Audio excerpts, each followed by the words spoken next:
আর হাঁসগুলো এমনভাবে পরিচর্যা করবেন যাতে করে বাহিরের বেশি একটা মানুষ যাতে আপনার হাঁসগুলো না দেখে, কারণ বাহিরে যে মানুষগুলো দেখবে তখন কিন্তু একটা নিঃশ্বাস ফালাইবে আর কিন্তু বদনজর লাগে আপনার হাঁসের খামার কিন্তু খালি হয়ে যাবে। এই হলো আর একটা বড় সমস্যা। ঠিক আছে, শুক্রিয়া, আলহামদুলিল্লাহ আলহামদুলিল্লাহ। আসসালামু আলাইকুম। 6টা চীনা হাঁস দিয়ে শুরু করছিলাম, আলহামদুলিল্লাহ আজকে আমার 2 লক্ষ টাকা চীনা হাঁস।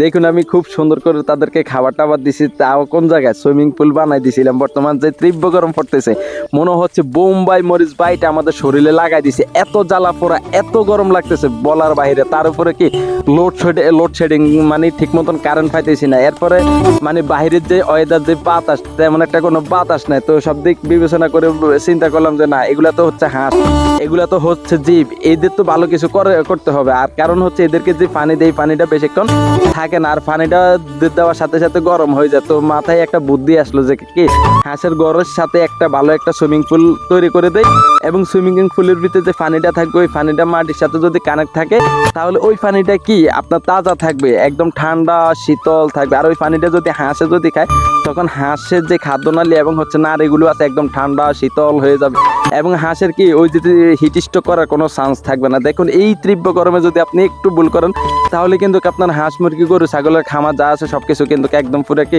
মারা যাবে আর কি, হিট স্ট্রোক করবে। আপনারা হাঁস মুরগি খামারগুলো সব কিন্তু খালি হয়ে যাবে, তখন কিন্তু আপনি বিশাল বড় একটা ক্ষতির সম্মুখীন হবেন। যাই হোক, সারা বাংলাদেশ থেকে আপনারা কি আমার কাছ থেকে এই গ্রেটের যে কোনো জাতের হাঁস মুরগির বাচ্চা কিন্তু আপনারা নিতে পারবেন, আমি কিন্তু সেল দিয়ে থাকি। তো যাই হোক, এই চীনা হাঁস যদি ভালো জাতের যদি চীনা হাঁস দিয়ে যদি আপনারা শুরু করেন তাহলে কিন্তু ইনশাল্লাহ আপনারাও ভালো কিছু করতে পারবেন। আমি যে চীনা হাঁসগুলো দেখতেছেন আলহামদুলিল্লাহ এই চীনা হাঁসগুলো কিন্তু খুব ভালো জাতের পড়ছে। হ্যাঁ, যাই হোক, সবকিছু কৃতিত্ব হচ্ছে মহান আল্লাহ তাআলা, কারণ মহান আল্লাহ তাআলা যদি আমাকে দয়া না করতো, আমার উপর রহমত না দেয়, তাহলে কিন্তু আমি 6টা চীনা হাঁস দিয়ে কিন্তু আজকে কি এই জায়গায় আসতে পারতাম না। যাই হোক, আমি আপনাদেরকে বলতেছি কি করবেন, বর্তমান যে তীব্র গরম পড়তেছে এই তীব্র গরমে অবশ্যই তাজা পানি দিবেন হাঁস মুরগিরে। মানে সব সময় সারাদিন যতক্ষণ মানে খাবার দাবার খাইবে, হাঁটা চলা করবে, ততক্ষণ কি আপনারা অবশ্যই তাজা পানিটা রাখার চেষ্টা করবেন। আমি আপনাদেরকে সাজেস্ট করবো, আপনারা যাদের মানে এরকম দেশ গ্রামে নাই, আপনারা যারা দেশ গ্রামে আছেন অবশ্যই আমি বলবো যে এইভাবে মাটির ভিতরে কি আপনারা একটু খাদা টাদা করে এই পলিথিন বা হচ্ছে তেরফাল দিয়ে আপনারা পানি দিবেন, তাহলে আপনার ওই যে নিচে যে মাটি থাকবে মাটির সাথে এই পানিটা একটু কানেক্ট থাকবে, তখন পানিটা তাজা থাকবে। যতক্ষণ থাকবে পানিটা তাজা থাকবে এবং ঠান্ডা থাকবে। আর হচ্ছে আপনারা যদি হাউস করে দিতে পারেন তাহলে কিন্তু সবচেয়ে বেশি ভালো হয়।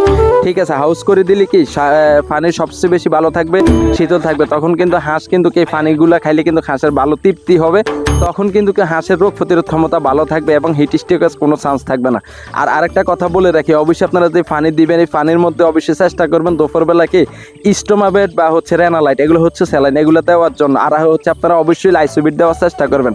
বর্তমান যে গরম পড়তেছে যে অবস্থা, আপনারা হাঁস কিন্তু যে কোনো মানে হাঁস মুরগি গরু ছাগল যাই বলেন না কেন যে কোনো সময় কি আপনার হিট স্ট্রোক করে মারা যাওয়ার চান্স আছে। আর কয়েকদিন পর চেষ্টা করবেন অবশ্যই পিএইচ দেওয়ার জন্য, যাতে করে শরীরের ভিতরগত যে অবস্থাগুলো আছে মানে এক কথায় মানে ওই যে গ্যাস্ট্রো লিভার যা যা আছে সকল কিছু যাতে ভালো থাকে, মানে খাদ্য না লিভার ফাংশনগুলো, তারপর কিডনি ফাংশনগুলো বা বিভিন্ন নার্ভগুলো আছে ভিতরে, এগুলো যাতে শীতল থাকে, সুন্দর থাকে, ভালো থাকে। হ্যাঁ, এই হচ্ছে বিষয়, আর কোনো কিছু করার দরকার নাই। আর হচ্ছে অবশ্যই বেশি বেশি করে লেবুর রড যদি খাওয়াইতে পারেন, সেই ক্ষেত্রে লেবুর মধ্যে আপনার বেশি সাইট্রিক অ্যাসিড থাকে আর হচ্ছে ভিটামিন সি থাকে।